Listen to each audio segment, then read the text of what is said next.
What I got, you can't buy. It resides between my eyes. Walked through the fire, came out better on the other side. See, life's like a beach if you find the sand. Right now, I'm feeling like 100 grand. You are listening to Inspired Insider with your host, Dr. Jeremy Wise. Dr. Jeremy Weiss here, founder of InspiredInsider.com, where I talk with inspirational entrepreneurs and leaders. Today is no different. I have Johnny Page, CEO of SaaS Academy. And Johnny, before I formally introduce you, I always like to point out other episodes of the podcast people should check out. Since we're going to be talking about SaaS all the time, some of the good SaaS interviews, one of the co-founders of Pipedrive on, they think they were on when they had 10,000 customers or so. Now they have over 100,000 customers. It was kind of a crazy story of how he moved to the US, had a brain tumor and a bunch of things all happen at once. And that was a very, very interesting and touching interview. I had Wade Foster, co-founder of Zapier. He talks about growing to over 1 million users. I don't know how many they have at this point, but probably a lot. Mailshake founder Sujin Patel talks about growing to over 70,000 customers. And then it was interesting, Johnny, that one, he was talking about how he's been buying up SaaS companies and how he onboards, after he purchases it, how he onboards the company, kind of integrates it into the company. So that was very interesting. More on InspiredInsider.com. This episode is brought to you by Rise25. At Rise25, we help businesses give to and connect to your dream relationships, partnerships. How do we do that? We do that by helping you run your podcast. We're an easy button for a company to launch and run a podcast. We do the strategy, the accountability, and the full execution. So, Johnny, you know this. We kind of are called, people call us the magic elves that run in the background to make it look easy for the host so they can create amazing content, create amazing relationships, and most importantly, run their business. Johnny, they have a podcast over at SaaS Academy. You could check it out. He's a huge proponent of podcasting. I saw your post today actually on LinkedIn. Said, I think people have an unfair advantage when they have a podcast because you can connect with amazing people. And I always look at ways to give to my network. And I found no better way over the past decade to profile the people and companies I most admire and share with the world what they're working on. So if you've thought about podcasting, you should. If you have questions, go to rise25.com or email us at support@rise25.com. We have a lot of free episodes about podcasting that we share, like what software to use, how to, all sorts of questions that we get. So check it out. But also big shout out and thank you to Marcel over at Parakeeto. We met because of Marcel, and we'll be talking about him because they have a book coming up, Software as a Science. He's one of the co-authors. You can check him out at Parakeeto. The predictable agency profitability is possible. That's his tagline. So love it. I'm excited to introduce Johnny Page, formerly the CEO of Silvertrac. He successfully helped build and lead that company for 7 years before a successful exit to K1 Investments. He actually started, is interesting, as a SaaS Academy client, working with the founder, Dan Martell, and the team. He started working for the company in various capacities and went on to become CEO. And SaaS Academy, Johnny will do a better job explaining it, but helps B2B SaaS founders overcome challenges and grow their business faster. And Johnny, thanks for joining me. Yeah, thanks for having me. This is gonna be fun. Just start off, and there is a video piece. I'm going to share my screen in a second and pull up SaaS Academy, but just tell people about SaaS Academy and what you do. Yeah. So we're a coaching and training company for B2B software founders. So purely business to business, purely founders, nothing outside of that. So not business to consumer, and also not to the VP of sales or anyone other than the founder. We have 3 programs to address companies at 3 different stages of the growth journey. So we have our entry level programs called Growth Accelerator. It's designed to help the founder get market validation on their software idea, right? So it's that first $10,000 in monthly recurring revenue. Not really, finding quite yet product market fit. That's something that will continue on through all of our programs. But this is when someone's decided to pay that first dollar and validated that there is a willingness to pay for their product. Our core program, it's SaaS Academy program, is designed for founders going between about 100K in annual revenue to 3 million in annual revenue. And this is the phase of the business where the founder is, wearing lots of different hats and then slowly installing a repeatable process into each one and taking off that hat. So they take off the customer success hat, take off the sales, the marketing hat, and start to install a leadership team and processes where the business comes out of, starts to get out of build mode and into scale mode, which is where our third program comes into place. This is for founders doing between 3 and 30 million. And this is where the founder really starts to shift from founder mode into CEO and has to reinvent their relationship with the business and with their leadership team. And so, we have about 500 clients actively enrolled in all of those programs. And I've been doing this for about 7 years now. What was most valuable for you? You were a member, right? With Silvertrac. When you were in, this is, most valuable for me is always relationships. You've met your co-authors of this, obviously, software as a service book with, I'll pull that up in a second, but you can check it out, softwarebook.com. And your co-authors, all in the program, Marcel and Matt, you went through the program. What was most valuable for you when you think back to when you were in SaaS Academy? Yeah, it's a combination of things, but the thing that got me in the door was the content. The frameworks really helped put a language and specificity to the challenges and the nuances I was feeling in the business. So like one of our most popular frameworks is called the Rocket Demo Builder. And it's a very simple methodology for how to do a software demo.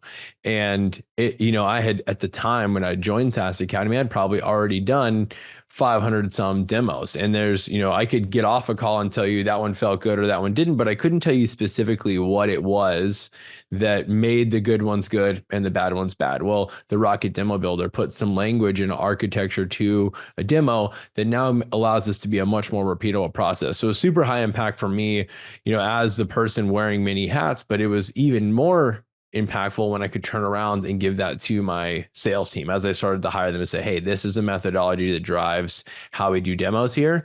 And that's the case. I use demos as an example, but we've got over 400 playbooks all throughout our campus, from everything about how to hire and evaluate your team, how to build compensation plans, how to activate your customers in your product, whether you're enterprise product or you have a product-led motion. There are 400 playbooks for every, nuance and dynamic in the business across every core function. And so that's what got me into the door. What you don't realize when you are searching is how impactful the community element's going to be. And I remember like a very specific moment. So I'm in San Luis Obispo, California. I got invited to, there's 3 events per year in SaaS Academy. We call them intensives, and got invited to an intensive in San Francisco. And I remember it was the first time that I'd really driven and, traveled for education or training, personal development. And I remember driving on the way up there feeling so nervous about just walking into that room. I felt like I knew nothing about SaaS, felt like an absolute imposter. And I remember, walking into that room, it felt very similar to like walking into a classroom the first time you changed to a new school. I was taken right back to like second grade of like, where am I going to sit? Am I going to get along with any of these people? And I remember walking in and 45 seconds in, I was like, oh, I found my tribe. Like and then for the rest of that day, where outside of SaaS Academy, if I talked about the things that were truly exciting me about, business, I had about 2 to 5 minutes until like my friends and family's eyes glazed over and it's like, okay, I lost them. I went for like 8 hours on that first day, just in both through the conversation curated through the workshops and then just all the in between, the lunches, the dinners. I just, found the people who were aspiring to do the same things that I was, and were also, worried about the same things and frustrated about the same things. And so the community was not at all on my calculus of things that were important and I was looking for, but man, it being proved to, I mean, I just, I knew from the moment that I walked in that I'd be a part of this community for a long time. I didn't know what capacity, but yeah, changed the trajectory of my life personally and professionally. I've heard that over and over where people go, they come for the content and stay for the community type of thing. It seems to be the case. I want to dig into what you said. And if you were watching the video, there is you can go to SaaSacademy.com and you can go to the Rocket Demo Builder actually, and they have a download there. You can check it out. But what's a big mistake you have found, maybe you made them or if you found other founders make with demos? Yeah. Yeah, there's two main ones, and that is the first is that we give a tour of our product, not a demo. And so this can be really challenging for the founder who finds every part of their product really exciting. And you jump onto a call with a prospect and you fire hose them for 45 minutes touring every functionality and part of the product.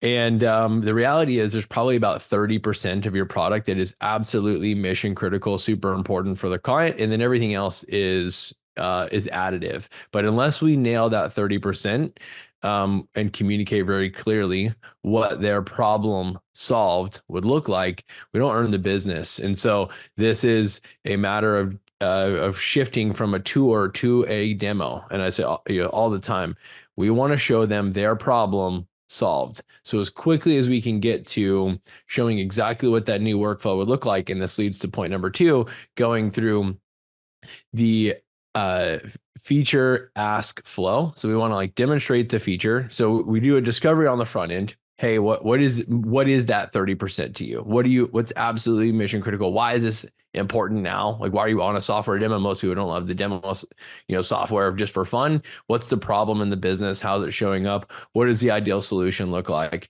Get really clear on the front end. Then we demonstrate the feature and we pause to ask, does this solve the problem? See, a lot of times if you make this conversion from giving a tour to a demo, we still miss the opportunity to ask for feedback and input from the client before we move on to that part. If we want to get to the end of the call and make it an easy close, we need to pause for these, what some people call objections, throughout the conversation, right? So don't move on until we've shown, hey, we can solve problem number 1, and then we can move on and, demo feature number 2. But those are the two biggest mistakes. If you can just do that, if you don't download the Rocket Demo Builder or watch a training at all, if you just say, hey, am I giving a tour or am I demonstrating their problem solved? And then am I pausing throughout the conversation to ask for their input on, would this work for you? What do you like about it? What's missing? We get to handle those with much more time on the call than what a lot of people do is they wait to the end. They've fire hosed them for the whole call.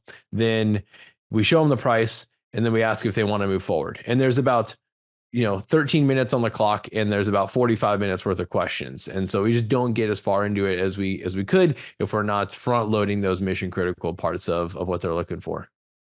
What are some of thanks for sharing that. That's highly valuable. And again, this obviously applies to any business. I mean, we're talking about SaaS, but take any type of business and it applies. And I love how you kind of break it down, in 80-20, right? Usually there's 20% of stuff that's going to make 80% of the impact. And so focusing in on that. What are some of the biggest pain points that you have found, Johnny, of why people join or in the beginning, and maybe what were yours, why you joined from Silvertrac? Yeah. You're typically... Most founders have hit some type of growth ceiling or plateau, and they're not really sure which lever to pull to grow. And most of them think is they just need more leads. I need more sales. So it's typically we boil the business down into 3 main parts. You can acquire more customers every month. You can keep your customers for longer, so improving your churn rate, or you can make the average customer worth more. most people come in thinking that they need to improve their acquisition, whether it's marketing or in sales. That, hey, if we just had more revenue, we'd solve a lot of problems. We, consider that, and most of the time, 30 to 50% of the time, that is true. Revenue solves a lot of problems.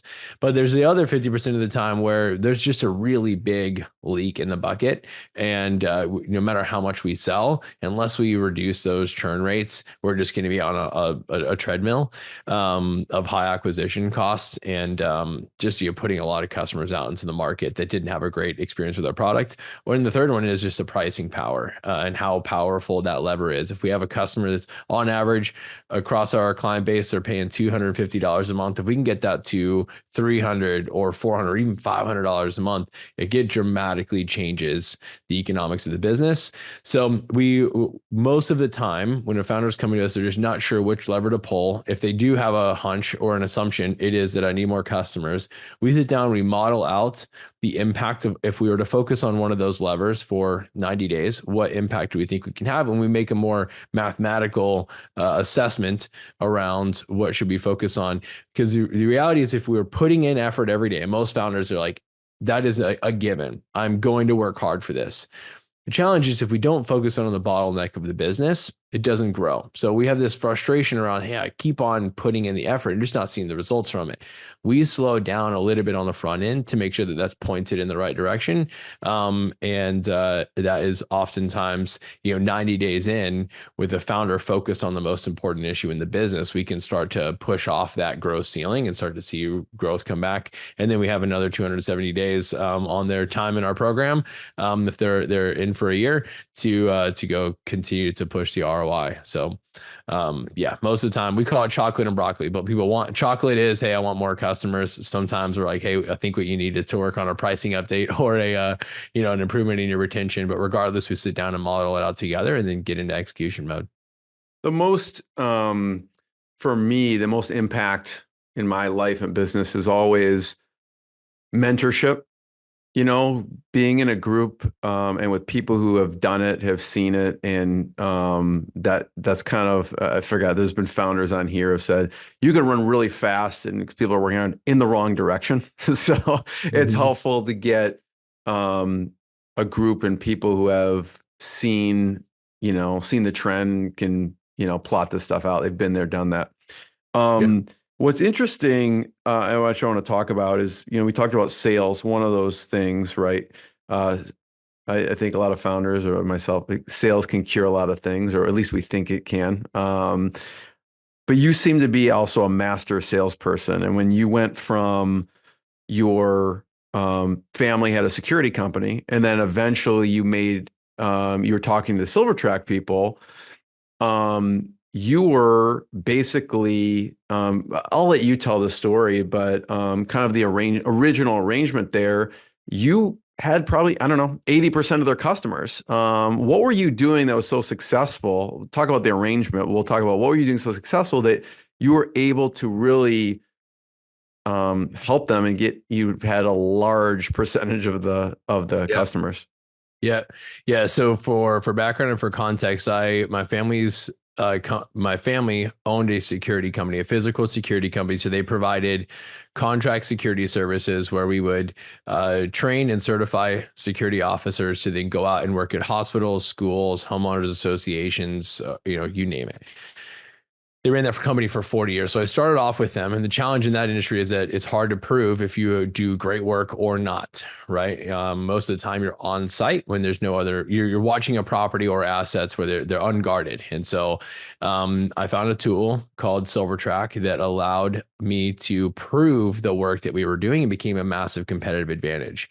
Turns out it was better fit for me to be selling software and focus in that space than it was security services. So I made the transition over and I became a commission-only sales rep for Silvertrac. I was essentially a reseller agreement. So I was allowed to take the software, resell. I got 30% of the monthly recurring revenue, but I had to market, sell, and support any customers on the product. So that very quickly, I realized how infrequent, because we had no marketing presence. I mean, like when I started working on the product, this product was just coming out of, it was two brothers and a cousin that had built the product for their own security company. And they were just starting to spin it off into their own software company. So there's no website, very, very early. So I realized how infrequent it was going to be to have a demo opportunity to sell more customers. So I said, look, when I get someone, I have to make sure that I keep them around. So I've always had a more customer success focus approach to growth. And I think that really served me well in the sales conversations, because I could anticipate, I'd worked for so long. Let's say you're in a sales only role. And we agree that the more time you spend with your customer, the better you're going to get at sales. In a sales conversation, maybe I'm on a call with them for an hour, but when I'm deploying the software, I get to meet with this customer for months, and I get to understand the ins and outs of the business. I actually get to see the problem solved.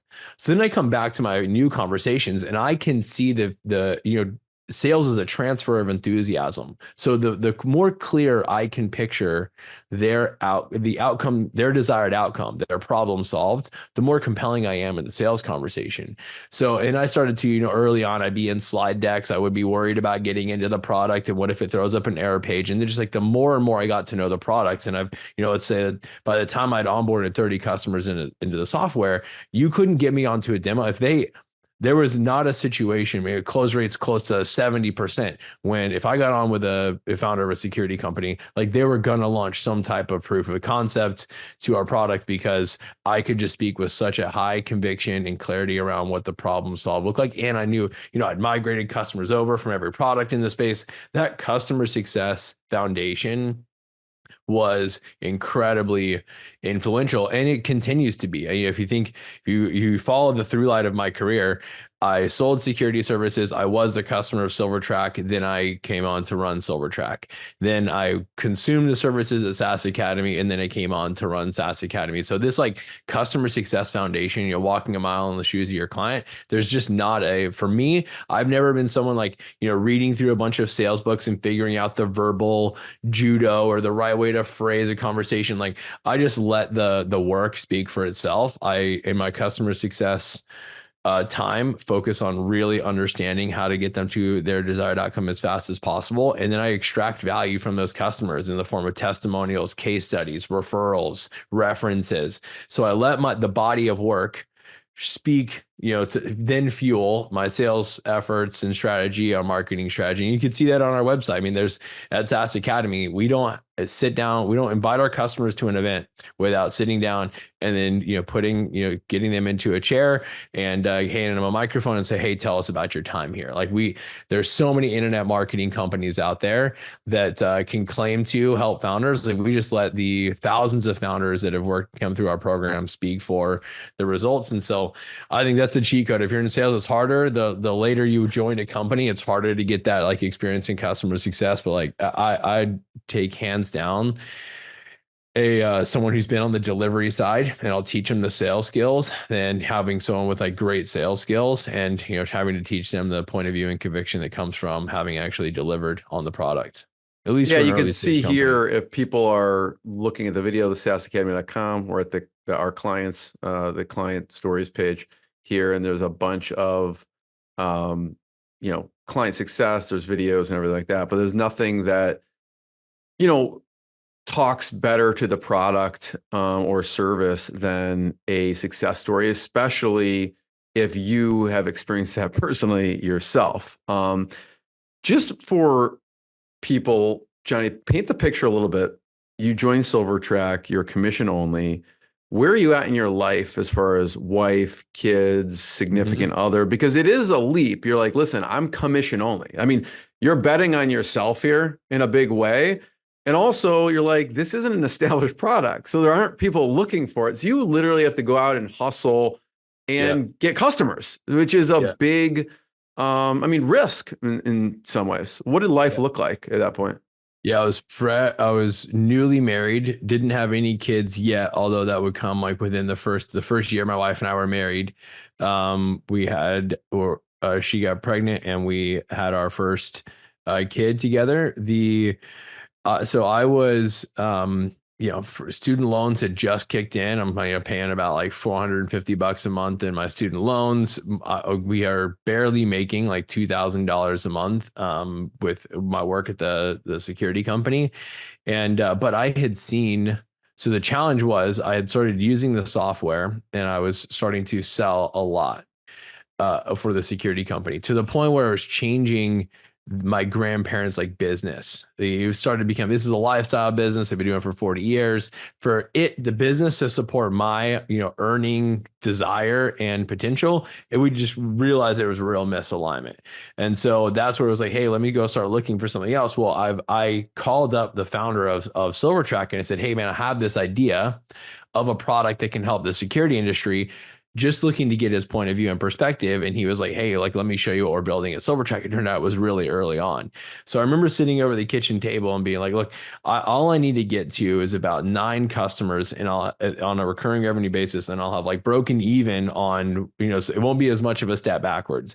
So I worked out with my family's company. Hey, let me have this like 3-month down ramp where I'll go from, selling for you guys full time. I'll just continue to nurture what's in the pipeline. Let me ramp down over 3 months while I ramp up at Silvertrac.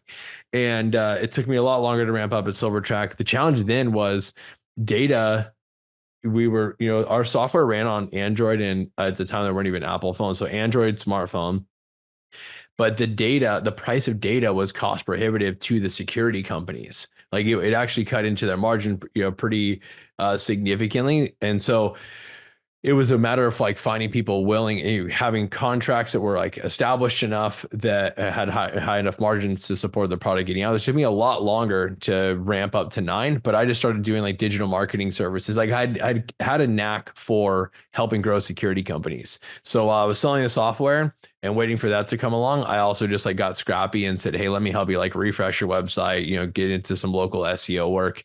And so I supported on the side there, just hustling, again, serving the same target market, which I think really helped me. It wasn't like I was, helping, gym owners at the same time that I was, trying to sell the software. I found another problem that my target customer had, and continued to nurture and extract more revenue from the relationships I had, while I let my network in the security industry continue to grow.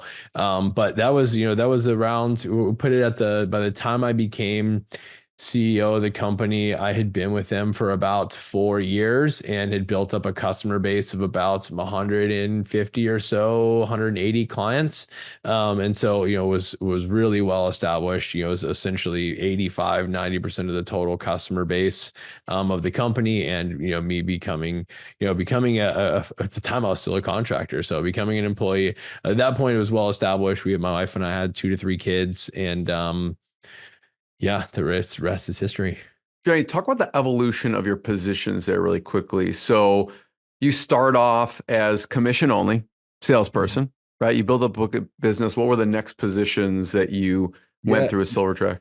It's funny, like it's the company when we sold it had at the most 30 people, including contractors. So there were never these like formal, it was like, hey, pick your title, whatever you think, whatever you want to call yourself so that your customers, are more likely to answer the phone, like, call yourself that. So I thought the easiest thing to call myself would be, hey, I'm a VP of customer success. That helps me in the, the support conversation. And then also, speaks, I think you get by in the sales conversation as well. But there was never these like formal, hey, you're this or you're that. Like, and I say all the time, like leadership comes without a title. So I just had a really, Chris Anderson and myself. Chris was one of the 3 founders, and he's the one who brought me into the business, and incredibly supportive mentor, and just a lifelong friend throughout the process. But him and I just had this like really clear vision of what the business could grow up into be, and work side by side. So there was never like a formal, hey, now you're promoted from like salesperson to VP of customer success, or now you're promoted from VP of customer success to CEO. But, Chris and I worked together in the 7 years that I was there, we go from the market being pretty challenging from a cost perspective to sell into, to there being 5 to 6 like really established competitors and a lot of investment into the industry as a whole, to the point where Chris and I are talking, like we were misalignment between what Chris and I wanted to build and what the other two founders wanted to. The other two founders, this was more of a lifestyle business for them. They didn't really want to hire more employees, invest in the product. So we started to go through a process of a year or so, kind of thinking about what are our options. Can we buy them out? Can we partner with another company? Should we acquire another company, or is it time for us to go look for an exit? So it ended up through many different iterations and attempts to keep the business under Chris and I ended up deciding that a sale was the best decision, and took them through what ended up being a 12-month process of finding a buyer, working through due diligence and taking the company through an exit. With SaaS Academy, again, we'll talk through some of the different positions you took on. But back to Silvertrac for a second. I know one thing that differs with SaaS Academy and Silvertrac that I think you learned from Silvertrac, and I'll let you speak to it, is as you grew up, you're like, listen, I want stake in this thing. I'm helping build this thing, and I want stake. What do you, going back to Silvertrac, what do you wish you would have done there in regards to that? Yeah, it's funny. I remember when I was working through all those options of, can we get our, some of the partners bought out? Can we, what are all the different avenues we have? I remember talking to Dan Bartel, and he said, look, as you go through this process, I shared the concern, like, hey man, I've built this to a point where it's like pretty well established. What I'd like to have happen as a part of this is that I become an owner in the company, in some capacity.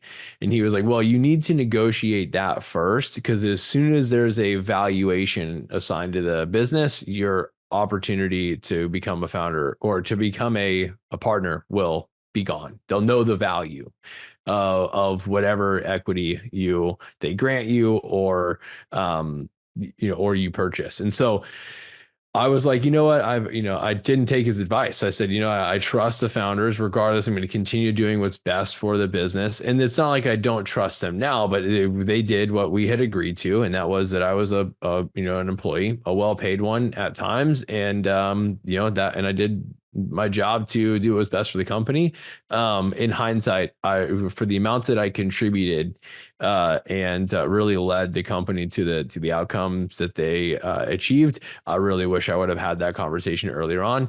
And so, that was, took that lesson learned, and made sure that was the first conversation that Dan and I had as I left. I was in about a year and a half worth of into my time with the company that had acquired us, and in conversations with Dan about coming over to SaaS Academy, it was the first one that I had said, hey, like, the highs and lows of my journey into ownership in a company so far. I get, I won't, the next thing I do, I will be an owner of, and at least a partner in. And so you learned that lesson, but it was a costly one to have, and one I wish that I would have taken the advice from Dan at the time when I got it.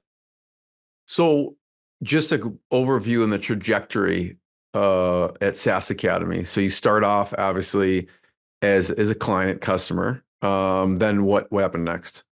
Yeah. So post exit, one of the ways that Dan was, he's super creative, and we've talked a lot about this on our podcast, is how he keeps his network close to him. He's like, hey, I've got a group of people who I know, like, at some point I'm going to look for an opportunity to work for them. So he's like, starts with people first, and then looks for opportunities to work together. So one of the things that he did when founders in SaaS Academy were working through post exit is that's a totally different challenge to be working through. So SaaS Academy exists to help founders find their perfect exit. So it's very common. There's over 50 some companies now that going through our programs have gone on to sell their companies.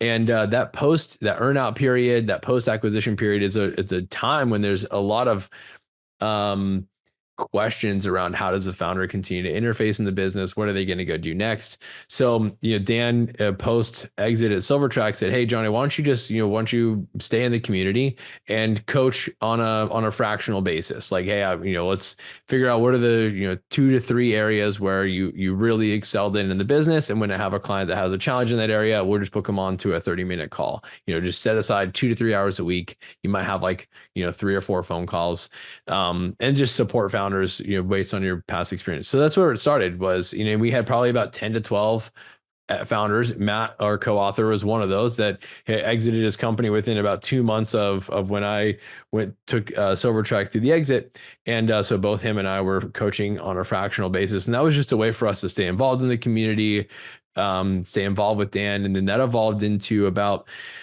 6 months into that, I just messaged Dan and I'm like, "Hey, I'm an obsessive type of personality. I don't do anything halfway, and I can't jump on another coaching call without having it be just my full-time focus. If I'm going to do this, I want to be incredibly good at it. I don't want it just getting my leftover time."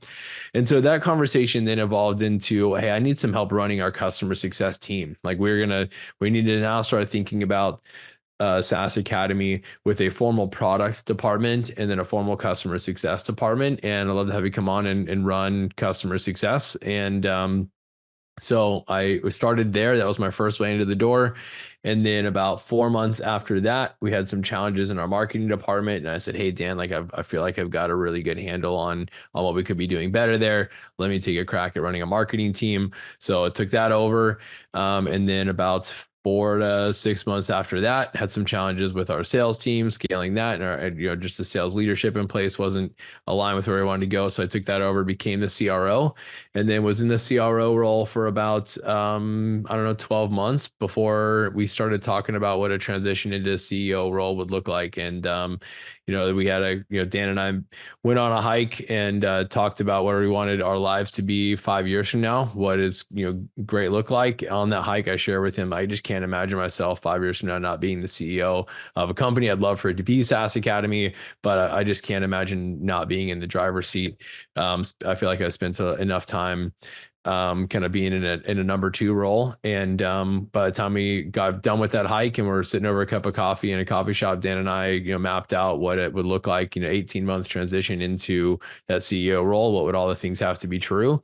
And, got to work on crossing those things off the list. And it takes us to where we're at. That was about 6 months ago. We formally announced the transition into my transition into the CEO role.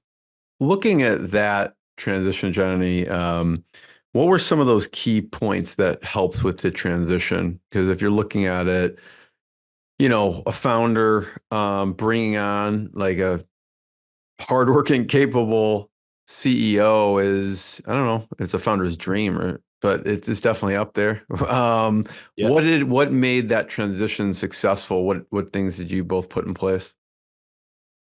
Yeah, Dan just does a really good job at beginning with the end in mind. And so we said, okay, if Dan was if he was enthusiastic and excited about the CEO that was running SaaS Academy, what would that person do? How would they show up in the business? How would they interact together? What would he go on to do? So, he did that exercise. I did that exercise.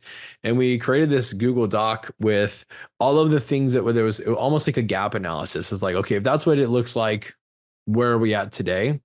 And just through a series of our one-on-ones and, several months, we would just kind of take one of those pieces at a time and start to close that gap.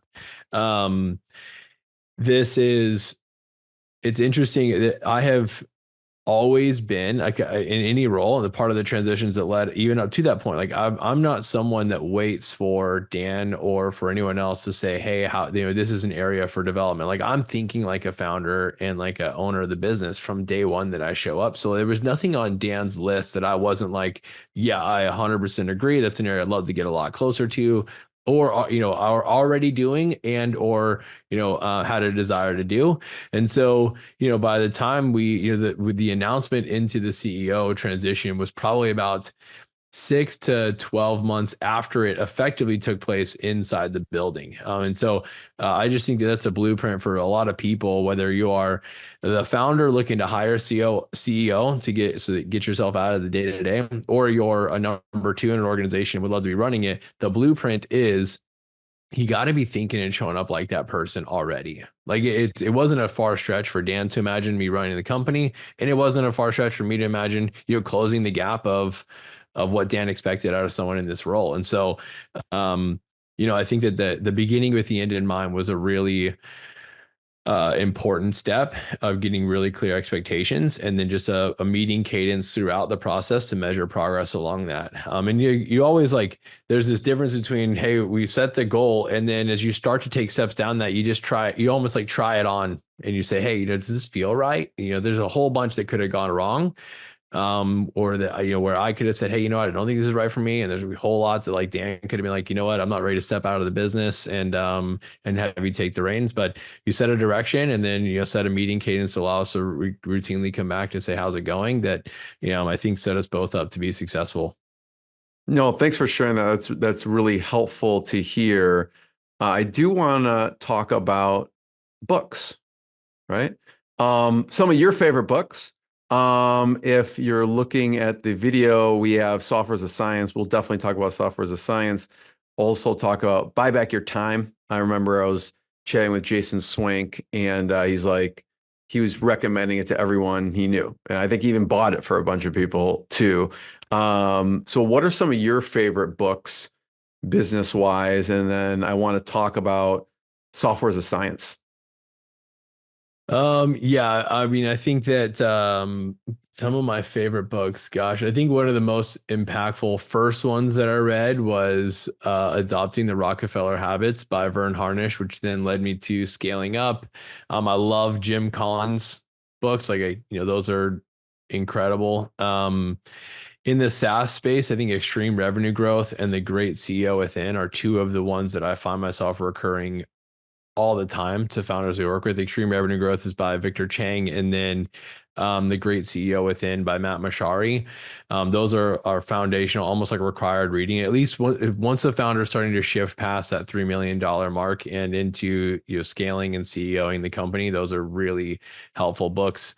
But man, there's dozens and dozens of books that have helped. Dan uses this term all the time, like built by books. I mean, that is SaaS Academy, are both our curriculum, our program, the partners in it, all built by books and those that have gone before us and shared the knowledge, which is part of why we put the time and effort in to go do the same and to give back and to get all that we've learned over the last 7 years in running SaaS Academy into a book that we could share with the world.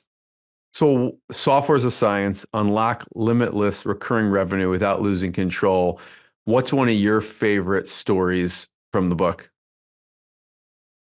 Oh man. I think one of my favorite is, and it's fun because I joined the program at the same time. I remember Chris and his brother started a company called Trainual, and Chris and I were in SaaS Academy at the same time. In fact, we did this fun thing where at our intensives, existing clients in the program would go up on stage and teach a 10-minute tactic. And I remember Chris and I both taught at the same intensive back to back.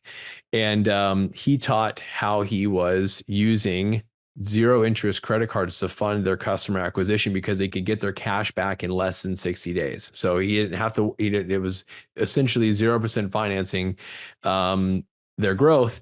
And we actually ended up, he used that single methodology. At the time he had gone from 20 to about 55K.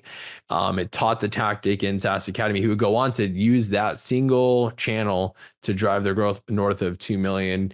And now extremely successful, well-established company, and a fun, we'll commonly go back through SaaS Academy's campus and see Chris or myself or Marcel or Matt as students in that room. So fun to have that footage and story, but I think that's one of my favorites in there. It's, it shows the concept of a lot of times it is easy, especially with digital marketing today, to feel like you've got to be doing everything. You got to have a podcast, you got to be running paid ads, you got to have SEO.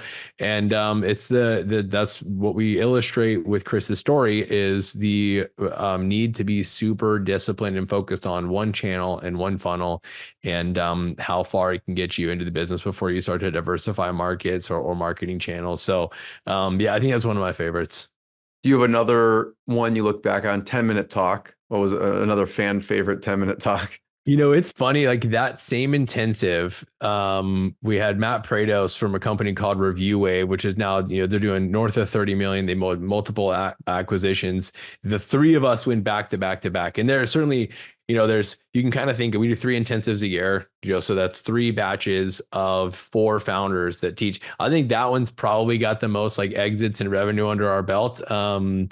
More than any other, but that was another one. He taught a really interesting methodology of them using trade shows to be their primary acquisition, which is uncommon in SaaS. I mean, there's well-established SaaS companies will use it as a channel. It's typically not the first. And Matt had a really awesome strategy for growth, all fueled on almost like a guerrilla marketing approach to going to trade shows. It's funny, Johnny, you mentioned Matt, because I'm a recovering chiropractor. And I remember Matt, he served the chiropractic niche. And I'm like, who's this guy? And he was obviously early on into the internet scene, just, doing more innovative things. So I heard of Matt decades ago. Yeah. When he was serving the chiropractic market. I don't know if he still is. Maybe that's part of his, part of Review Wave's client base. But Yeah. what, I know you have co-authors here with Marcel, yourself, Dan Martell, and Matt.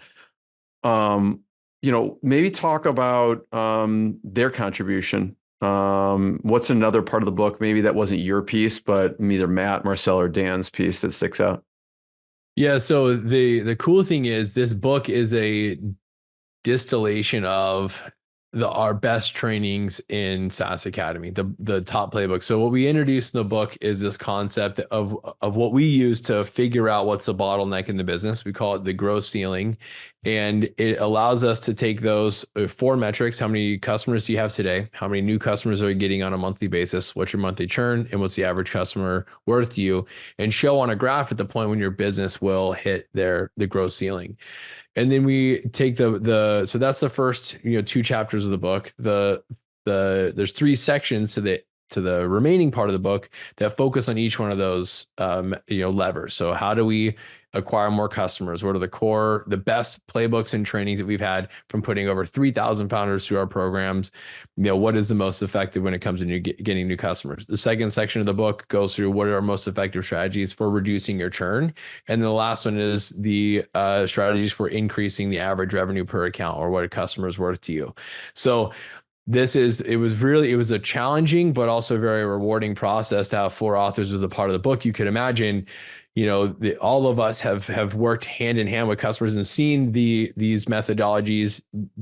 We agreed on the macro, right? But the micro of what stories get highlighted, and as you start to put it into a book that feels very final, everything we've done up until this point has been a series of like YouTube videos and training in our campus, which is easy to go in and update and change if we have a change in our point of view. The book is going to live forever, whether we have multiple versions of it or not. When we go publish this to the world, it is going to have an evergreen element to it. And so I'll tell you, like, Matt was the quarterback of this process, the person that kind of took all 4 of our point of views and boiled it down to kind of get like, what is version 1 on the board that we can then go through an editing process. And he was just incredibly influential. Dan created the version 1 of many of these methodologies. Marcel and I have both built on them in our time working with clients, but it's a bit a fun process. I'm glad now I can call it fun because we are done with 2 years of writing the book.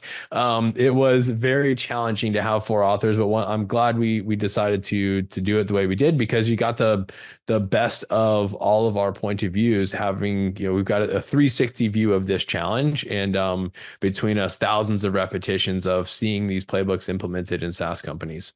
I'm not surprised when you say that, because when I was looking at Matt's bio as COO of SaaS Academy, so I visualize him making sure all the visionaries kind of wrangling them all and making sure everything happens. So, the last question I have, first of all, Johnny, thank you. People can check out softwarebook.com to learn more. You can get the book. I'm sure it's going to be wherever, if you want to go get it on Audible or, any of the, on Amazon or anywhere else you can get it, but you can check out softwarebook.com. They're going to have some bonuses, I believe, in like the audio version. Also, you can check out SaaSacademy.com. If you know of a B2B SaaS founder, send this interview to them and tell them to check out SaaS Academy. The last question is about, I don't know which story would be better. I know Mark Abbott or Kyle from Proposify, and just tell their story a little bit so that, the audience can get some lessons from what they went through. Yeah, I think that, we've had the pleasure of, we've had some of the most successful and well-known founders come through our programs. And there are people, I say all the time, the winners are going to win. So, Mark and Kyle and Chris and, many of the founders that have come through our programs are going to win regardless, like whether they are in our program or not. We help accelerate it. But the thing that's most meaningful is when they say, look, I've stuck around because of the community that I get from this. Like there's nowhere else on the planet that I can go, 3 times per year, get together in person. And then when I have questions, drop it into our Slack community or connect with other founders and have that shared experience and support. So to be at a place where guys like Kyle and like Mark and like Chris continue to be a part of the SaaS Academy community and use it as a sounding board, no matter what level of success that they reach in their business, to me says a lot.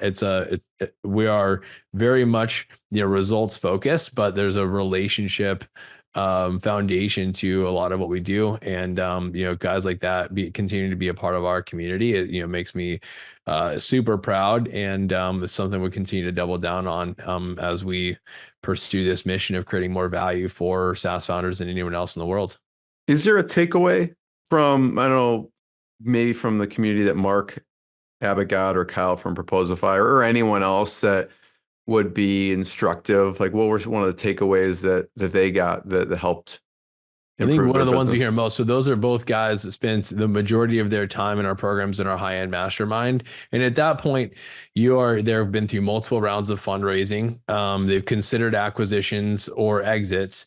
And those are not conversations. Like you don't get redos on those. They're extremely high leverage and high consequence conversations. So when you are considering, fundraising or you are in the process of pursuing an exit, to be around a community of people that have done it before, those are commonly like, hey, that paid for all of my time in SaaS Academy and then some, because of the conversations like I mentioned that I had with you. I got the advice, hey, if you want to get equity in the company, you better have that conversation before this valuation.